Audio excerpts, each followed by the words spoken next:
Hi everyone, how to see how many hours you played a game on Roblox.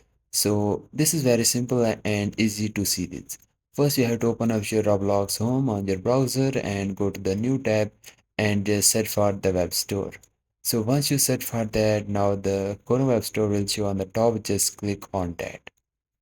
So once it was open, click on the search extensions and themes, and now here you can search for the Pro extension. So basically this is the extension that you need to install onto your browser. Just click on the first extension. Here you will see it is the 4.8 star rating, which is the very good. Click on the add to Chrome, click on the add extension, then it will start downloading onto your PC. So guys, once it was download and installed, just click on this extension icon and just pin this extension into your Chrome browser. And when I click on this extension, here you will see. So now you go to the Roblox home and just refresh your Roblox home, and this extension will appear on the right hand top.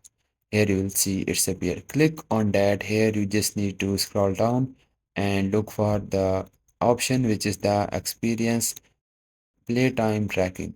So you just need to make sure that this option is enabled, and if this option is disabled, then you can simply enable it. Go to the Roblox home, click on the verify pro user. You just need to click on the verify, and now here you have to just click on the play option, and once you click on that, you will see the option to open Roblox game client.